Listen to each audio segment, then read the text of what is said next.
और initial state में क्या सब चीज था, एक क्विक रिवीजन लीजिए थोड़ा सा कि सर हम लोग जो क्लासिफिकेशन देखे थे पीरियोडिक टेबल में, पीरियोडिक टेबल का जो था नीड ऑफ क्लासिफिकेशन क्या था, देन अर्लीस्ट अटेम्प्ट प्रोस्ट का, फिर लेवोजियर का मेटल एंड नॉन मेटल का क्लासिफिकेशन, देन डॉबरेनर ट्राइड का एग्जांपल इंपॉर्टेंट है, उसको ध्यान रखना है। Then Newlands law of octave, इसका ड्रॉबैक क्या था, लोदरमेयर कर्व, और लोदरमेयर कर्व में हमें क्या क्या पॉइंट याद रखना है कि ग्राफ किसके किसके बीच खींचा गया था, और कुछ पॉइंट की अल्कली मेटल का ग्राफ पे कहाँ लाई करते हैं, ट्रांजिशन मेटल कहाँ लाई करते हैं, अल्कलाइन अर्थ मेटल कहाँ पे लाई करता है, दीज थिंग्स उसको थोड़ा ध्यान रखेंगे, राइट। उसके बाद आ गया था अपना Mendeleev's periodic table. Mendeleev's periodic table जो है वो फर्स्ट और मोस्ट सक्सेसफुल अटेम्प्ट था क्लासिफिकेशन ऑफ एलिमेंट का। मैंडलिव्स पीरियोडिक टेबल बोला था कि sir the physical and chemical properties of an element is a periodic function of their atomic mass, right. Atomic mass का पीरियोडिक फंक्शन होता है sir, सही बात है। Characteristics of Mendeleev's periodic table, it is based on atomic weight, atomic mass पे based था ये last classification. इसके बाद हम लोग मॉडर्न पीरियोडिक टेबल पढ़ेंगे जिसमें एटॉमिक नंबर पे बेस्ड है जो चीज। 63 elements were known at that time. Noble gas were not discovered. 7 horizontal rows are called period, and 9 vertical columns are called group, or are called group. Each group up to 7th is divided into A and B groups, and 8th group was consist of 9 element in 3 rows. तीन तीन का group बना करके 8th group दिया गया है। 9 element है total, एक ग्रुप में 3, और एक पीरियड में 3, फिर दूसरे में 3 और तीसरे में 3। The element belongs to the same group exhibit similar properties, ठीक है ना। इसके कुछ एडवांटेज और डिसएडवांटेज थे, एडवांटेज ज्यादा है डिसएडवांटेज कम है, ठीक है ना। तो एडवांटेज क्या सब है, फर्स्ट एडवांटेज देखिए, मेंडलिव्स पीरियोडिक टेबल का पहला advantage, study of element, study of element. Sir कुछ हद तक अपना पर्पस सॉल्व हो गया था, जो हम लोग क्लासिफिकेशन कर रहे थे for ease of studying of elements, वो कुछ हद तक पर्पस सॉल्व हो गया था। All the element having similar properties, all the element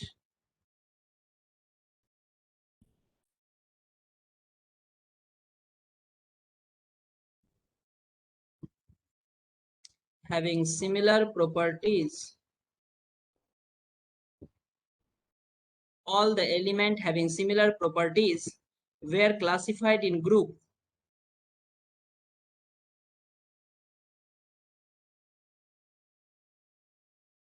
were classified in group, okay, were classified in group. So study of their properties becomes easier.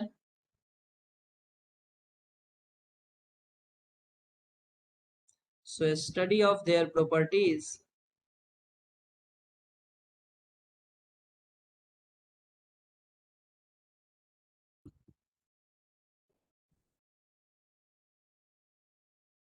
becomes easier.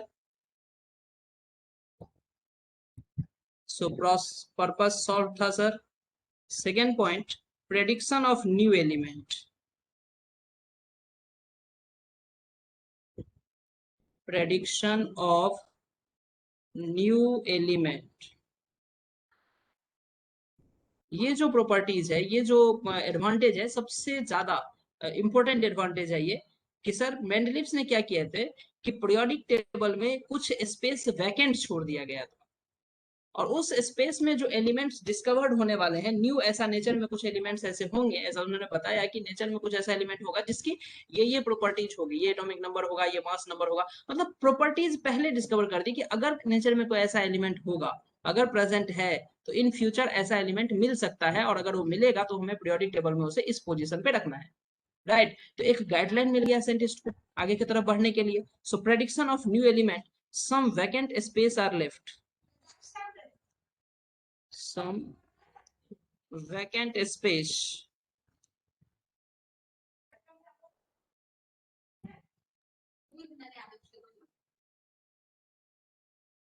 are left, some vacant space are left for new element having similar properties, for new element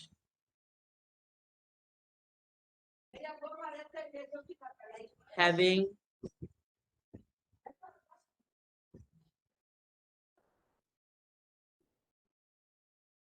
similar properties. Okay, क्या सब आएंगे इसके example में?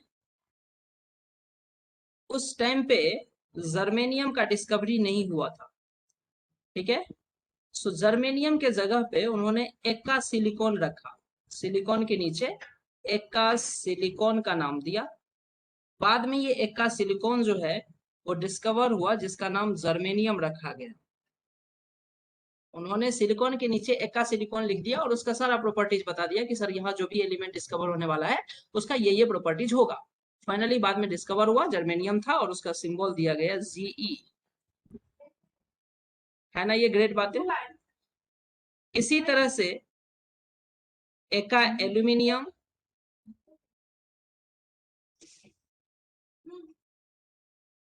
Ekka aluminium जिसके जगह पे gallium आया, Ga। Ekka boron, Ekka boron के जगह पे पासवर्ड पर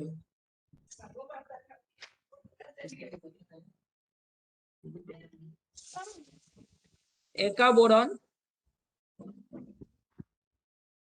स्कैंडियम Sc। इसी तरह से नेक्स्ट था एक्का मैग्नीज,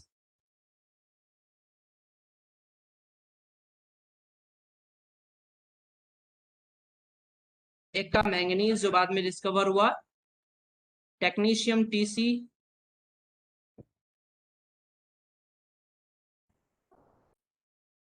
राइट। तो ये सब नए नए एलिमेंट हैं जिसके लिए मॉडर्न मैंडलिव्स पीरियोडिक टेबल में स्पेस वैकेंट छोड़ दिया गया था। इसके सारे प्रॉपर्टीज को पहले से प्रेडिक्ट कर लिया गया था और स्पेस वैकेंट छोड़ दिया गया था।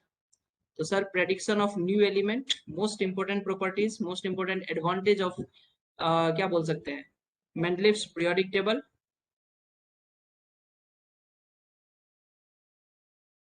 जर्मेनियम सिंबल में हमें पॉइंट डॉट नहीं लगाना चाहिए।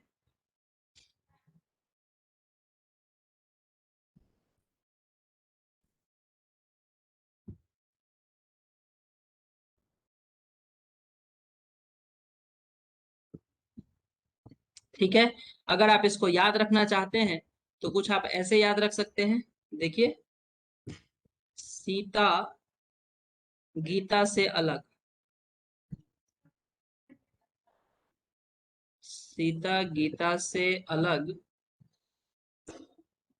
सिलिकॉन है ये, जो कि जर्मेनियम निकला, से अलग एल्यूमिनियम है जो कि गैलियम होगा। सीता गीता से अलग एल्यूमिनियम और गैलियम। BSc नहीं, BSc बोरॉन स्कैंडियम नहीं, बीटेक है, नहीं एमटेक है, सॉरी, नहीं एमटेक मैग्नीज टेक्नीशियन, Mn और Tc एमटेक है। सीता गीता से अलग BSc नहीं एमटेक है।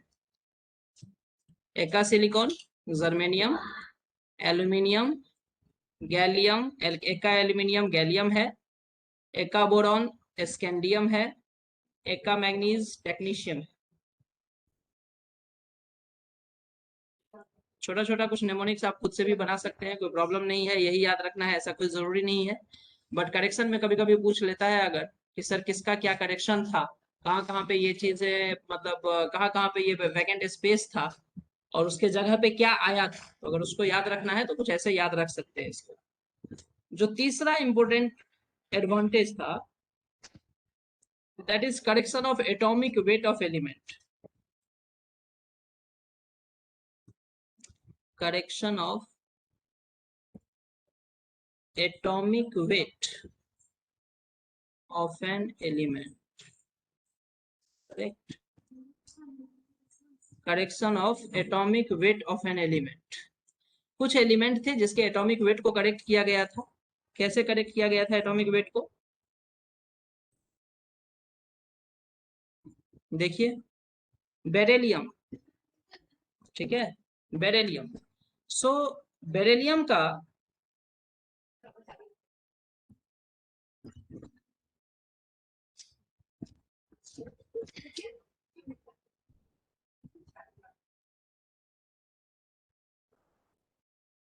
चलिए साउंड ऑडिबल है, चलिए चलिए। सो बेरिलियम का इनिशियल जो एटॉमिक मास कंसीडर किया गया था दैट इज 13.5, ठीक है। लेकिन एक्चुअल मास क्या होता है? एक्चुअल मास बेरिलियम का क्या होता है बताइए? अभी आप लोग क्या जानते हैं बेरिलियम का मास? 9, क्या ठीक लिखे हैं हम? सो ये क्या था, ये कब था? तो एटॉमिक वेट का फॉर्मूला था atomic weight is equal to valency into equivalent weight, valency into equivalent weight. ये फॉर्मूला यूज किया जाता था एटॉमिक वेट के लिए, ठीक है। तो इनिशियली बेरिलियम का वैलेंसी 3 माना गया था। तो बेरिलियम के केस में वैलेंसी लिया गया था 3 और बेरिलियम का इक्विवेलेंट वेट लिया गया था 4.5। तो कितना आ जाता है मल्टीप्लाई करके? 15 1 13.5। मेंडलिव्स ने वैलेंसी में करेक्शन किया, करेक्शन इन वैलेंसी,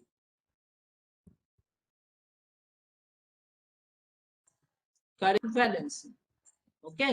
और वैलेंसी में करेक्शन करके बोला कि वैलेंसी 3 नहीं वैलेंसी 2 होगा इसका। और अगर वैलेंसी 2 होगा तो नया एटॉमिक वेट क्या हो जाएगा? Atomic weight of beryllium is equal to 4.5 into 2 that is equal to 9। बात समझ में आया? तो बोला कि सर जब वो पीरियोडिक टेबल बनाने लगा तो 13.5 का कोई स्पेस ही नहीं मिला उसे। बोला ये तो कोई एलिमेंट होना ही नहीं चाहिए, ऐसा एटॉमिक मास के लिए तो हमारे पास कोई स्पेस ही अवेलेबल नहीं है, क्या प्रॉब्लम है, ये क्यों आया ऐसा? तो भाई साहब ने वैलेंसी करेक्शन कर दिया, बोला नहीं बेरिलियम का वैलेंसी 3 नहीं बेरिलियम का वैलेंसी 2 होगा, ठीक है। तो इस तरह से बेरिलियम का वैलेंसी करेक्ट किया गया था, बेरिलियम का एटॉमिक नंबर का एटॉमिक वेट करेक्ट किया गया था, ओके। इसी तरह से यूरेनियम का कौन कौन से करेक्टेड में आते थे? इंडियम का, यूरेनियम हो गया, बेरिलियम हो गया, इंडियम हो गया, उसके बाद एयू गोल्ड हो गया, फिर आपका प्लेटिनम हो गया। इस सब का एटॉमिक वेट करेक्ट किया गया था। यूरेनियम, बेरिलियम, इंडियम, गोल्ड और प्लेटिनम एटॉमिक वेट करेक्ट किया गया था।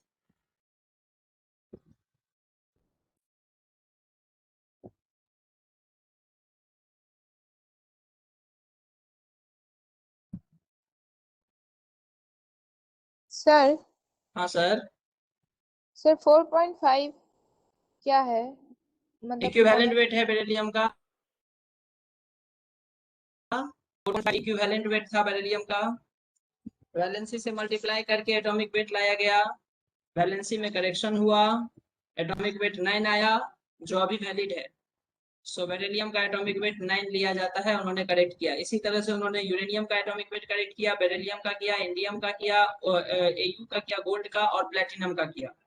तो ये सब एलिमेंट है जिसका एटॉमिक वेट करेक्ट किया गया है। तो ये बहुत अच्छा एडवांटेज है मेंडलिव्स पीरियोडिक टेबल का, राइट। चलिए कुछ डिमेरिट भी है इसके साथ, क्या क्या डिमेरिट है भाई? डिमेरिट्स क्या क्या है?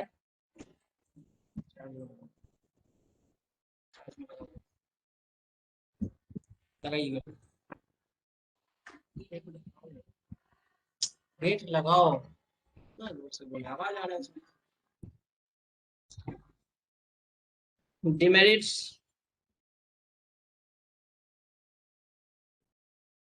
Of Mendeleev periodic table,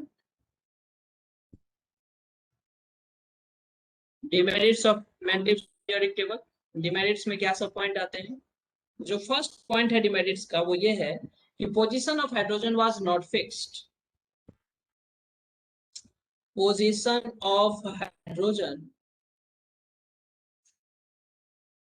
atom was not fixed. कहते से अगर आप तो हाइड्रोजन का पोजीशन मॉडर्न पीरियोडिक टेबल में भी तो फिक्स नहीं है, क्या बोलते हो? अरे सही है गलत है? अरे कुछ तो बोलो भाई। Yes sir. हाइड्रोजन एटम का मॉडर्न पीरियोडिक टेबल में भी तो पोजीशन फिक्स नहीं है, कहाँ कहाँ है हाइड्रोजन, कहाँ कहाँ पे है hydrogen?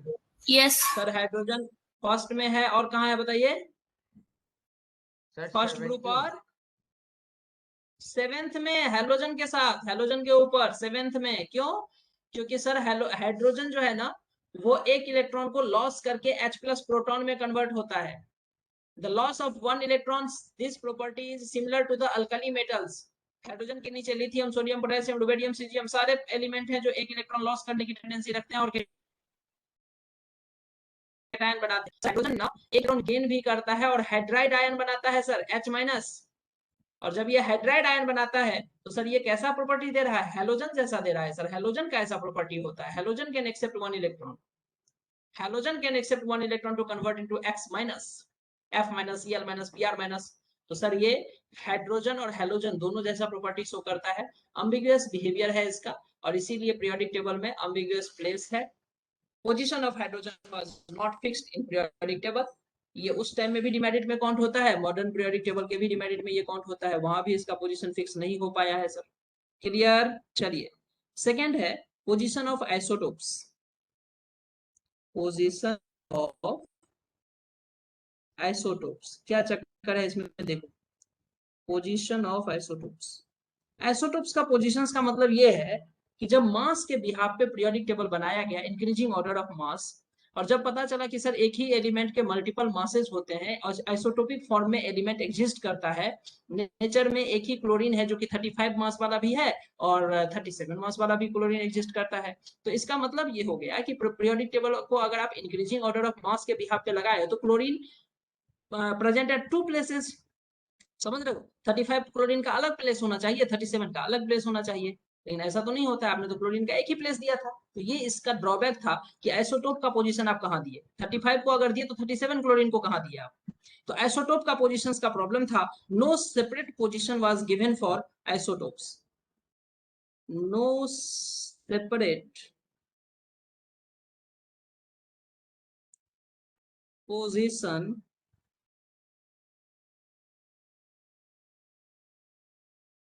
was given by, no separate position was given isotopes.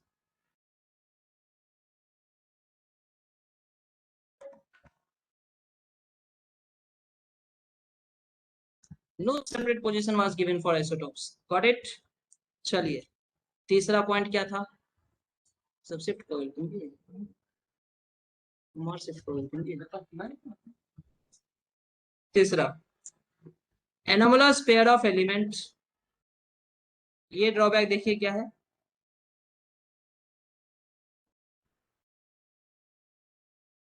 Anomalous pair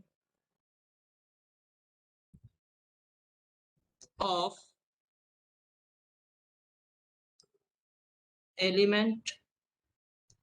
इसमें क्या हुआ कि ए ग्रुप और बी ग्रुप में जो इन्होंने डिवाइड किया ना, उसमें A group B group, sorry, anomalous pair of, नहीं, एनोमलस पेयर ऑफ एलिमेंट में क्या कहा गया कि सर, सॉरी सर और थोड़ा सा ऊपर कीजिए। Network issue, I was unable to see the screen. Sudhanshu, okay, slide down करें, ये लीजिए। यस सर, और थोड़ा सा, और थोड़ा सा। Clear? Anomalous pair of element, इसमें क्या हुआ था कि मॉडर्न मैंडलिफ्स ने खुद के लॉ को ब्रेक किया था। खुद के लॉ को ब्रेक किया था मतलब ये था कि मैंडलिफ्स ने बोला कि सर हम एलिमेंट्स को increasing order of atomic mass के बिहाफ पे हम अरेंज कर रहे हैं, लेकिन कुछ ऐसे पेयर हैं पीरियोडिक टेबल में प्रेजेंट, मैंडलिफ्स के पीरियोडिक टेबल में, जिसमें हायर एटॉमिक मास के एलिमेंट को पहले रखा गया है और लोअर एटॉमिक मास के एलिमेंट को बाद में रखा गया है। समझ रहे बात? तो उसको बोलते हैं एनामलोस पेयर। देखिए ये सक्सेसफुल क्लासिफिकेशन इसलिए था क्योंकि एलिमेंट्स को मैंडलिफ्स ने जहां रखा था ना, मॉडर्न पीरियोडिक टेबल में बहुत कुछ नहीं किया गया है, बिल्कुल कॉपी पेस्ट चीज है, ठीक है, वो अभी भी वहीं पे है, उसी पोजीशन में है। बट प्रॉब्लम क्या था, उन्होंने एक एक एलिमेंट का प्रॉपर्टीज को स्टडी किया और उसके हिसाब से ग्रुप में अरेंज किया हाँ, कहीं कहीं वो मास का जो डिफरेंस लिए थे तो उसमें मास में डेरिवेशन डिफरेंस ये आ रहा था सर कि हायर मास वाले एलिमेंट पहले आ जा रहे थे, लोअर मास वाले एलिमेंट बाद में आ रहे थे, ऐसे कुछ पेयर थे वहां पे, तो उसको एनोमलस पेयर और डिमेरिट्स में काउंट कर लिया गया. So anomalous pair, there were some pair of elements,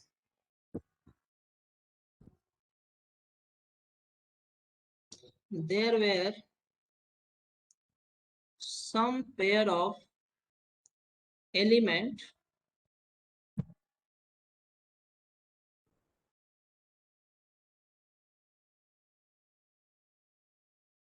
which did not follows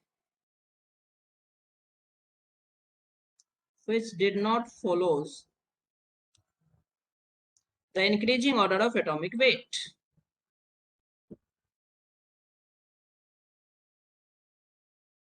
The increasing order of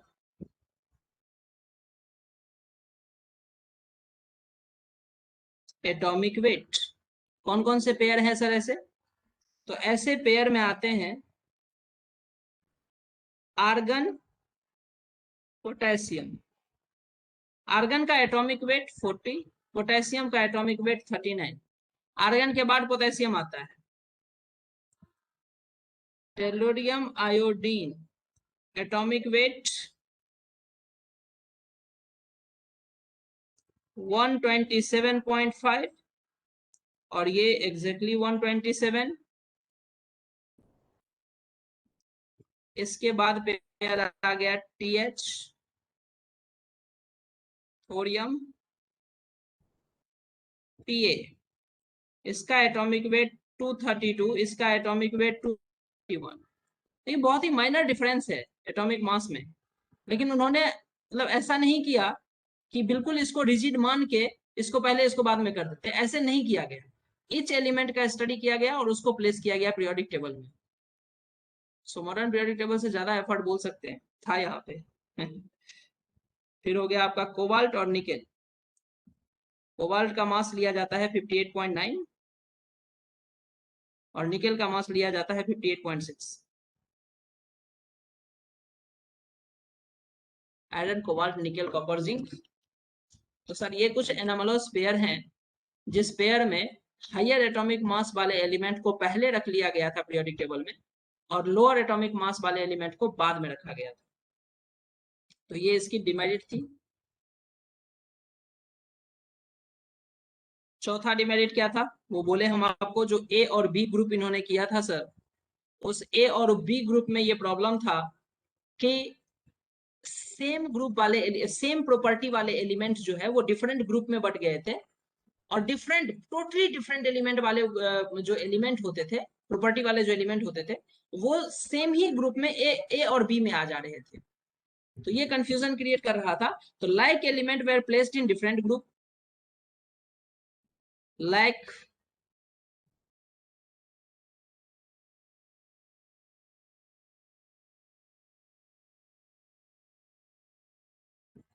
element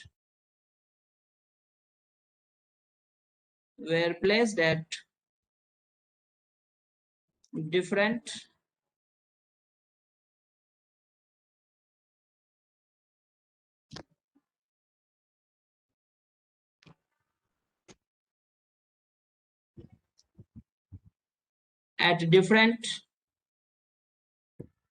group.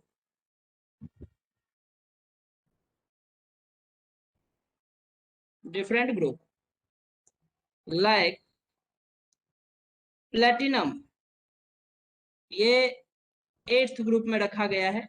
Platinum जो है वो 8th ग्रुप में रखा गया है और वहीं पे जो प्लेटिनम जैसा ही इनर्ट एलिमेंट है गोल्ड, उस गोल्ड को फर्स्ट के बी में रखा गया है.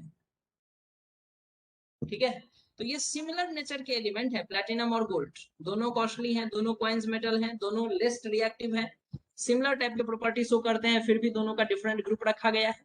तो ये डिमेरिट्स था. 5th पॉइंट में लिखते हैं कि बहुत सारे ऐसे डिफरेंट प्रॉपर्टीज वाले एलिमेंट को सेम ग्रुप में, ए और बी का क्लासिफिकेशन अलग था लेकिन सेम ग्रुप में था. तो unlike element were place in same group.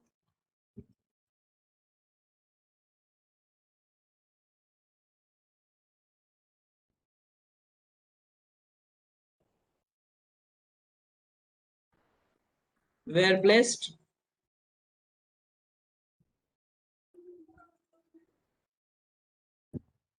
at same group, unlike elements were placed at same group. अगर आप फर्स्ट ग्रुप देख लेंगे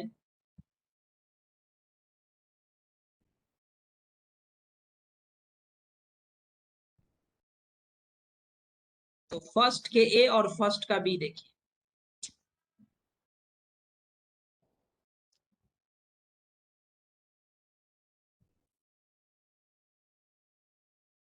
जहां पे फर्स्ट के ए में सारे एक्टिव मेटल्स रखे गए हैं, अल्कली मेटल्स रखे गए हैं, कौन कौन से? लिथियम, सर स्लाइड नीचे हाँ, कीजिए ना। सोडियम, ठीक है, पोटेशियम,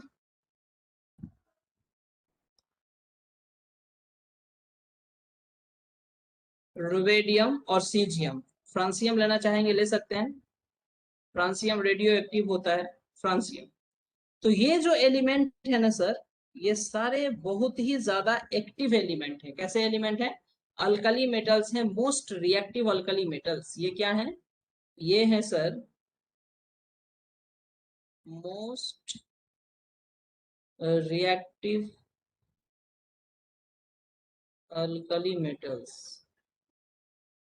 और फर्स्ट के बी में देखिएगा अगर, तो वहां पे रखा गया है copper, silver, gold, copper, silver, gold, जो कि लिस्ट रिएक्टिव है। ये जो एलिमेंट है सर, ये लिस्ट रिएक्टिव है और इसको क्वाइनेस मेटल भी बोला जाता है।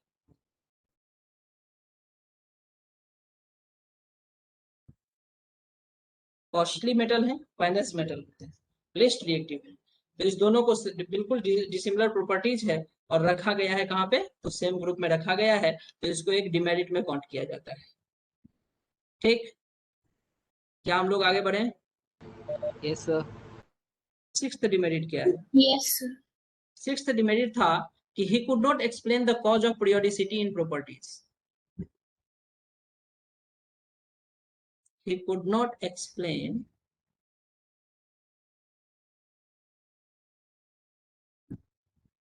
the cause in periodicity, the cause of periodicity in properties.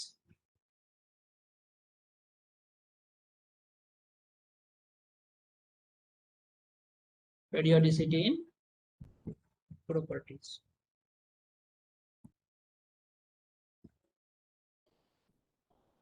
क्या मतलब है इसका? देखिए, मॉडर्न पीरियोडिक टेबल जितना हम लोग थोड़ा बहुत आप पढ़े हैं, तो वहां पे क्या है कि वहां जो ग्रुप के एलिमेंट्स हैं जो कि सेम प्रॉपर्टी शो करते हैं, तो उसमें ये चीजें एक्सप्लेन किया गया कि भाई साहब एक्चुअली क्या हो रहा है कि जब आप किसी एक सेम ग्रुप में जाएंगे ना, तो वैलेंस सेल के, सेम ग्रुप के एलिमेंट के वैलेंस सेल के इलेक्ट्रॉनिक कॉन्फ़िगरेशन सेम होते हैं। जैसे अगर अल्कली मेटल में देखेंगे तो hydrogen 1s1, lithium 2s1, sodium 3s1, potassium 4s1, मतलब सबके जो वैलेंस सेल है ना, उसके s ऑर्बिट सब सेल में एक इलेक्ट्रॉन है, अल्कली के मेटल है।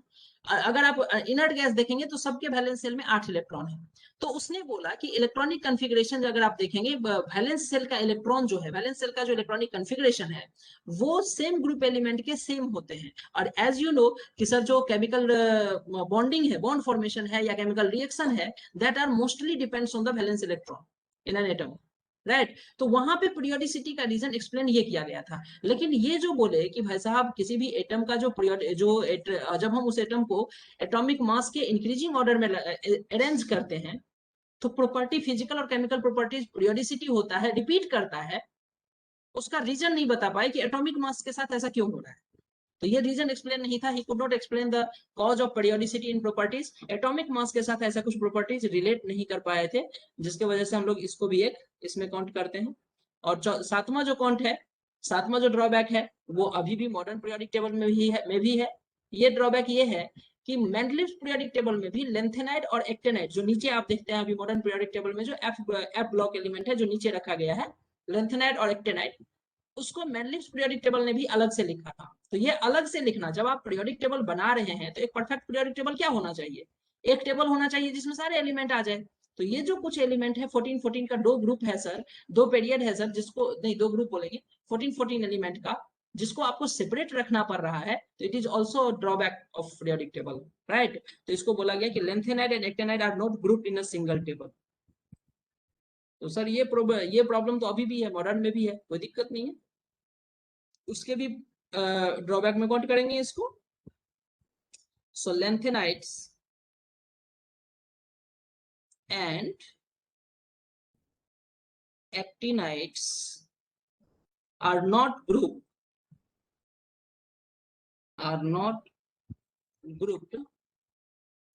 in single periodic table.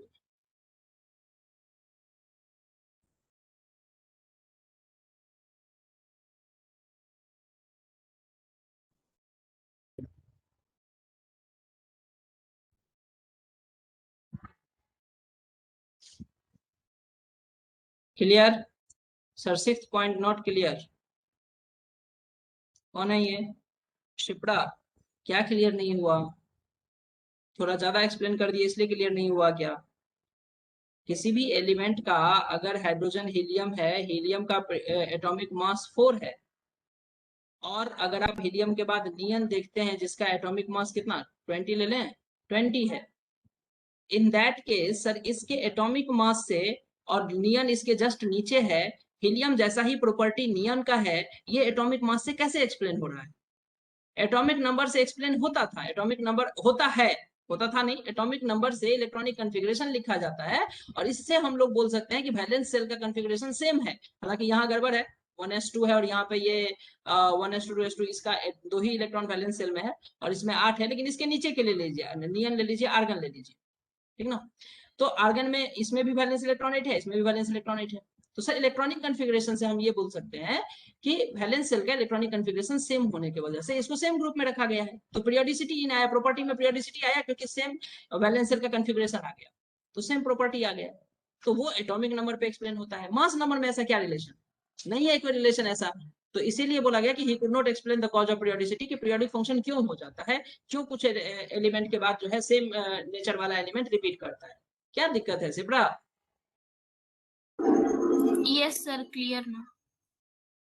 चलिए नेक्स्ट क्लासिफिकेशन, आई थिंक हमारा मॉडर्न पीरियोडिक टेबल के बाद, सॉरी मैनलिफ्स पीरियोडिक टेबल के बाद नेक्स्ट है modern periodic table. Modern periodic table, modern periodic table, बस एक लाइन मॉडर्न पीरियोडिक टेबल में लॉ में चेंजेस है।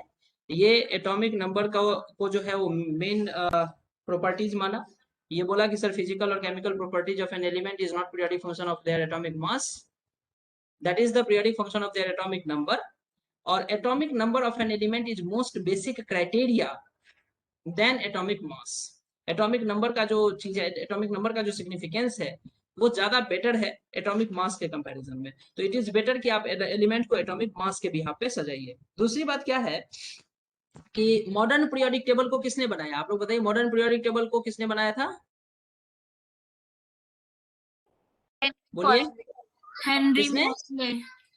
हेनरी मोस्ले ने। आपको पता होना चाहिए कि ये प्रीवियस ईयर केवीपीवाई का क्वेश्चन था 11th के बाद, 11th के केवीपीवाई में था कि मॉडर्न पीरियोडिक टेबल को किसने बनाया था, और उसमें मोस्ले ऑप्शन था, उसके बाद बोर और रैन ऑप्शन था, ठीक है। क्या क्या ऑप्शन था? बोर्स का ऑप्शन दिया था, बोर्स, उसके बाद रैंग एंड वार्नर का ऑप्शन था, और ऑप्शन था मोस्ले का, और मोस्टली बच्चे मोस्ले टिक करके आए होंगे। मैं आपको बताऊं, मोस्ले ने पीरियोडिक टेबल नहीं बनाया है, मॉडर्न पीरियोडिक टेबल मोस्ले ने नहीं बनाया है। मोस्ले ने सिर्फ क्या किया था कि एक एक्सपेरिमेंट किया था और फ्रीक्वेंसी के साथ रिलेट किया था एटॉमिक नंबर को, एक्सरे एक्सपेरिमेंट किया था हर एटम पे, और बोला कि ये जो फ्रीक्वेंसी का हमें पैटर्न मिल रहा है ना, वो एटॉमिक नंबर से ज्यादा मैच कर रहा है, एटॉमिक नंबर के बेसिस पे हम इसको ज्यादा मैच कर पा रहे हैं। तो वो सिर्फ लॉ दिया था ऐसा कि एटम का जो बेसिक क्राइटेरिया है, जो बेसिक प्रॉपर्टी है, वो एटॉमिक नंबर पे डिपेंड करता है, दैट्स इट। और उसको बेसिस मान के बोर्स, रैंग एंड वार्टन ने पीरियोडिक टेबल को बनाया था, डिजाइन किया था, अरेंज किया था। तो ये क्वेश्चन प्रीवियस ईयर केवीपीआई का क्वेश्चन है, मिल जाएगा आपको। सब लोग मोस्टली मार के आए थे बड़े कॉन्फिडेंस से और गलत करके आए थे, राइट। तो हम लोग यहाँ लिखने वाले हैं मोस्टली प्रूव्ड दैट, मोस्टली केवल एक एक्सपेरिमेंट के बिहाफ पे कंक्लूजन दिया था और उसको अरेंज जो पीरियोडिक टेबल को जो बनाया था वो मोस्टली नहीं है, मोस्टली के लॉ के बिहाफ पे बना है, इसीलिए हम लोग ये चीज पढ़ते हैं कि Moseley gives the modern periodic table और modern periodic law. Moseley proved that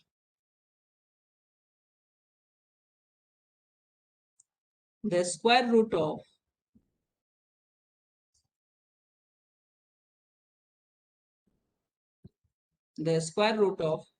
frequency of rays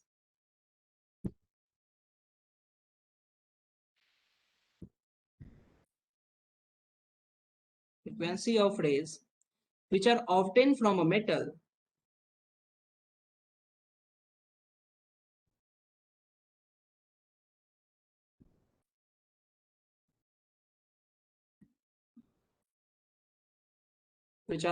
from a metal on bombardment of electron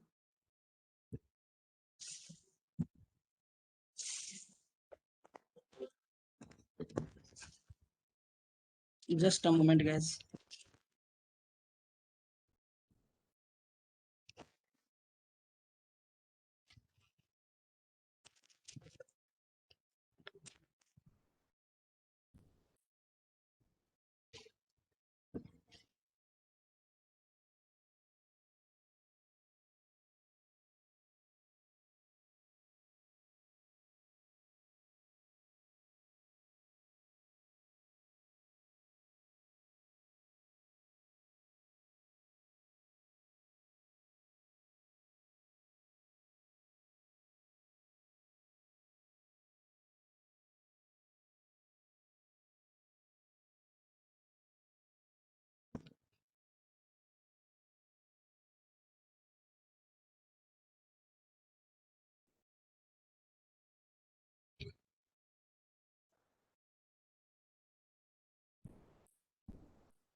On bombardment of electron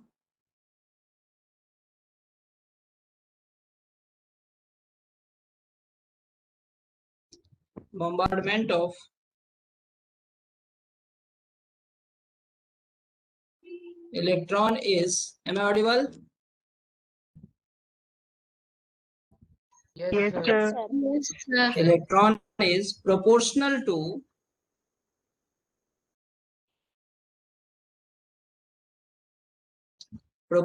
to the nuclear charge of the atom.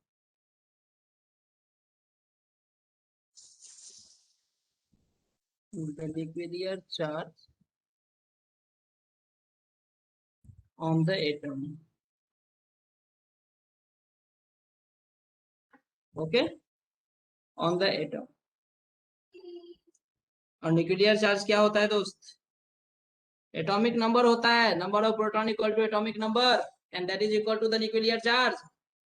So sir under root of nu is directly proportional to z. ये लॉ दिया था Moseley ने, modern periodic table नहीं बनाया था Mosley, ये लॉ दिया था मोस्ले ने. और यहाँ पे मोस्ले ने कुछ कांस्टेंट लगाया a into z minus b, under root nu equal to a into z minus b. NEET में प्रीवियस ईयर में डायरेक्ट इक्वेशन भी पूछा हुआ है. सो इसके बिहाफ पे मॉडर्न पीरियोडिक लॉ निकल के क्या आया? Modern periodic law, modern periodic law निकल के आया sir, the physical and chemical properties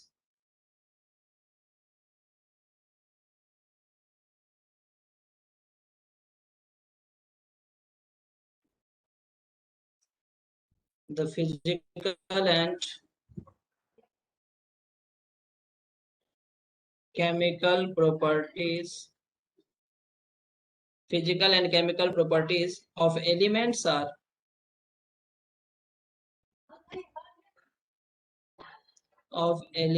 are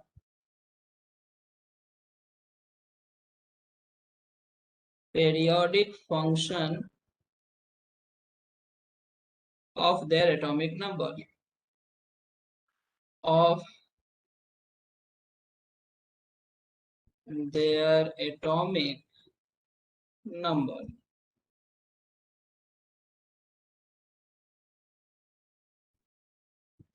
ठीक है,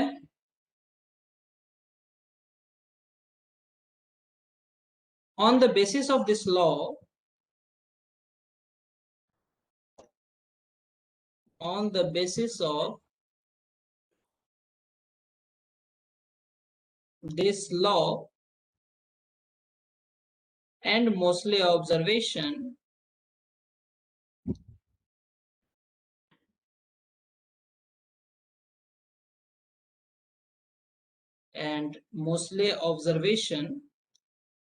Bohr proposed a long form of periodic table.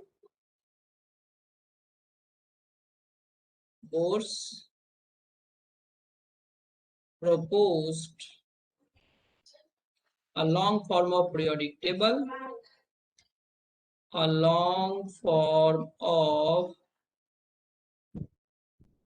periodic table, right? That was prepared by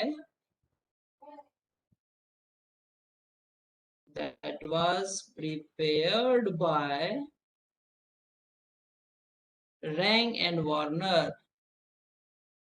Rang and Warner.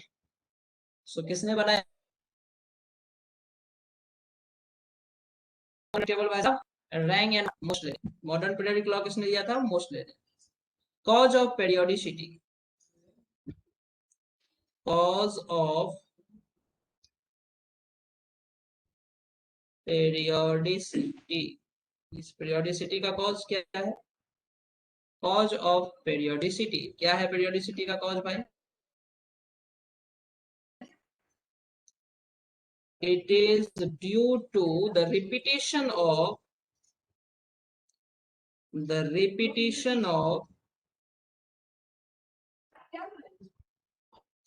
similar outermost configuration, similar outermost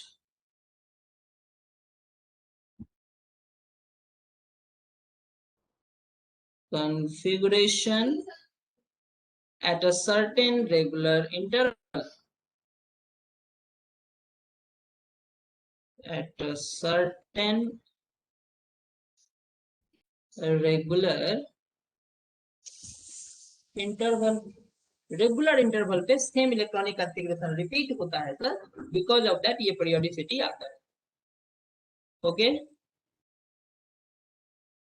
क्या है characteristics दोस्त? तो characteristics ये है कि modern periodic table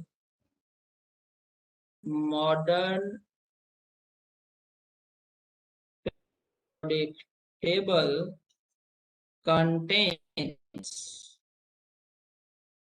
7 horizontal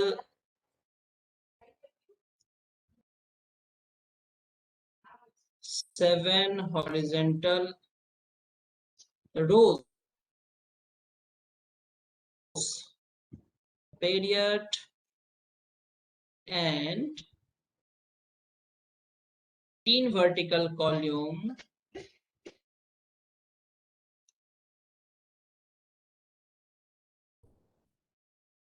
called groups.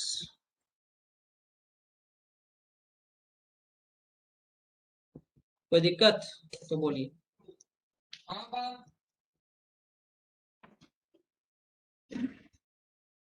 कोई दिक्कत तो बोलिए दोस्त.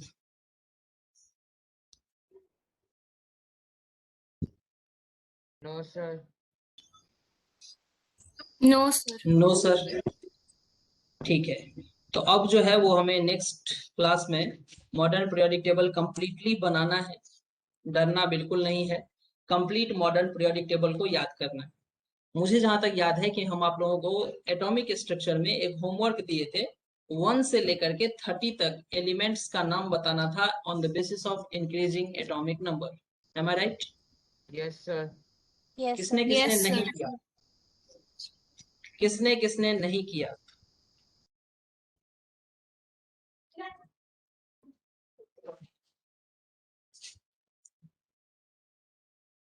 सबने कर लिया honestly? Yes, sir. Yes sir. Okay, तो 30 तक एटॉमिक नंबर याद कर लिए। आज आपका होमवर्क ये है, सबके घर में मॉडर्न पीरियोडिक टेबल है या नहीं है? Yes, sir. सबके रूम में मॉडर्न पीरियोडिक टेबल है? जिसके पास नहीं है उसके लिए Yes. गूगल पे है, और अगर पॉसिबल हो पाए तो खरीद लीजिए। अब इतना जल्दी नहीं हो पाएगा कि आज अभी हम बोल रहे हैं और कल सवेरे आप खरीद के लाएंगे फिर पढ़ेंगे। किसी न किसी बुक में आपको मिल जाएगा मॉडर्न पीरियोडिक टेबल, बहुत सारे बुक में है, ठीक है, तो वहां से कर सकते हैं। अदरवाइज आपको एक बड़ा सा एक अच्छा सा मॉडर्न पीरियोडिक टेबल लाना चाहिए, आपके पास रखना चाहिए अपने कमरे में, थोड़ा सा फील आता है उसको पढ़ने का, राइट? तो वो रखना चाहिए आपको, तो वो ले आइएगा। अगर अवेलेबल है अभी तो बहुत अच्छा, नहीं है तो ले आइएगा उसको, ठीक है। और अपना अब होमवर्क ये रहेगा कि कंप्लीट पीरियोडिक टेबल याद करना है। और अब हमें कैसे याद रखना है कि 1 से लेके 30 तक तो हमें इंक्रीजिंग ऑर्डर में याद है। अब हमें ग्रुप वाइज याद रखना है। जैसे अल्कली मेटल्स अगर कोई पूछता है तो हमें याद होना चाहिए hydrogen, lithium, sodium, potassium, rubidium, caesium, francium. समझ रहे हैं? अगर हमें अल्कलाइन पूछता है तो हमें कैल्शियम, स्ट्रोंशियम और बेरियम। अगर हमें कोई हैलोजन पूछता है तो fluorine, chlorine, bromine, iodine, statin याद होना चाहिए। अगर हमें इनर्ट गैस पूछता है तो हीलियम, नियन, आर्गन, क्रिप्टन, जेनन, रेडन याद होना चाहिए। बिल्कुल ऑर्डर में याद होना चाहिए, ऐसे नहीं कि इनर्ट गैस याद है तो हीलियम, नियन के बाद सीधा क्रिप्टन ले आते हैं, फिर आर्गन ले आते हैं, फिर जेनॉन ले आते हैं, कुछ भी कहीं भी ले आते हैं, ऐसा नहीं करेंगे। ग्रुप में सीक्वेंस में याद होना चाहिए ये चीजें। और कंपलसरी क्या है, तो एस ब्लॉक और पी ब्लॉक ये कंपलसरी है। हम लोग कुछ निमोनिक्स पे काम करेंगे, हालांकि जो थोड़े बहुत आप पहले से स्टडी किए होंगे उनको निमोनिक्स पे काम होगा शायद पहले से। बहुत सारे फनी निमोनिक्स हैं जिसपे आप लोग पहले से भी सुने होंगे, उसको शायद याद भी किए होंगे कुछ लोग, ठीक है। निमोनिक्स सिर्फ थोड़ा सा क्या करता है ना कि चीजों को लाइट कर देता है। लाइट क्या कर देता है कि फनी बना देता है, जिससे क्या होता है कि हमें मेहनत और टाइम जो हम उस पे यूज टाइम जो लगाते हैं ना उसका पता नहीं चलता है। अदरवाइज मैं आपको बताऊं कि निमोनिक्स के मेथड से याद रखना आसान नहीं है, ज्यादा टफ है। बट यही होता है कि निमोनिक्स थोड़ा फनी होता है, तो हम कितना टाइम उसको निमोनिक्स के हेल्प से हम पढ़े वो हमें पता नहीं चलता है। घंटों हम पढ़ जाते हैं निमोनिक्स की हेल्प से और हमें पता नहीं चलता है, राइट, और चीजें याद हो जाती है। तो that's why it is better. Otherwise अगर आप सीरियसली अगर एलिमेंट्स को ऐसे, जैसे हम आपको बोलते हैं हेलोजन, अब हमें हेलोजन को याद करने के लिए निमोनिक्स की क्या जरूरत है यार? Fluorine, chlorine, bromine, iodine, statin याद है ना ऐसे ही, समझ रहे हैं? Hydrogen, lithium, sodium, potassium, rubidium, caesium, francium याद है ना हमें ऐसे ही। अब उसको हलीना कर रब से फरियाद याद करने के लिए इजी है क्या? सेंटेंस याद करो, सेंटेंस के बाद किस वर्ड का क्या मीनिंग है उस सिंबल को याद करो। इजी तो नहीं है वो, बट हाँ इजी ये है सर कि लॉन्ग टाइम सस्टेन रहता है, थोड़ा फनी है, तो हम आराम से उसको मल्टीपल टाइम्स रिवाइज कर पाते हैं, बोरिंग नहीं होता है चीजें, और इस तरह से हमें पीरियोडिक टेबल याद भी हो जाता है। तो एदर यू हेल्प निमोनिक्स, और जो भी हो अपनी टारगेट है कि पूरे पी ब्लॉक जैसे boron family, carbon family, nitrogen family, oxygen family, ये हमें याद करने का टास्क है। हैलोजन, इनर्ट गैस, और पहला ग्रुप का अल्काइल मेटल्स और दूसरा ग्रुप का अल्कलाइन अर्थ मेटल, ठीक है ना। हालांकि नेक्स्ट क्लास में हम आपको कंप्लीट पीरियोडिक टेबल का निमोनिक्स देंगे, कंप्लीट पीरियोडिक टेबल याद करने का कोशिश करेंगे हम लोग। बीच में जो डी ब्लॉक है उसमें मात्र 3-3 का, एक ग्रुप में 3 एलिमेंट्स ही आते हैं, तो बहुत ज्यादा ये गैलियम हो गया, लिथियम हो गया, तो इस तरह से 3-3 का ग्रुप बनता है, तो बहुत ज्यादा टफ नहीं होता है, तो उसको भी हम लोग साथ में याद करेंगे। बट आपसे रिक्वेस्ट है कि आप एक बार थोड़ा सा वर्क करिएगा इस पे, पी ब्लॉक पे और एस ब्लॉक पे। क्लियर? कर लेंगे? Yes, करेंगे sir. थोड़ा सा? Yes sir. बस थोड़ा सा आप करके आइए और फिर थोड़ा सा हम क्लास में करवा लेंगे, तो कंप्लीट पीरियोडिक टेबल अपने को याद हो जाएगा। ठीक, तो नेक्स्ट काम यही है। उसके बाद देखेंगे मैजिक नंबर, फिर उसके बाद क्या क्या प्रॉपर्टीज है मॉडर्न पीरियोडिक टेबल में, किस तरह के ऑक्साइड बनाते हैं, पेरोक्साइड बनाते हैं, साइज का ऑर्डर क्या है, एसिडिक बेसिक स्ट्रेंथ का ऑर्डर क्या है ना, आयोनाइजेशन का ऑर्डर है, उसका ऑर्डर देखेंगे। ओके, चलिए अभी अपने पास 3 मिनट्स है, और इस 3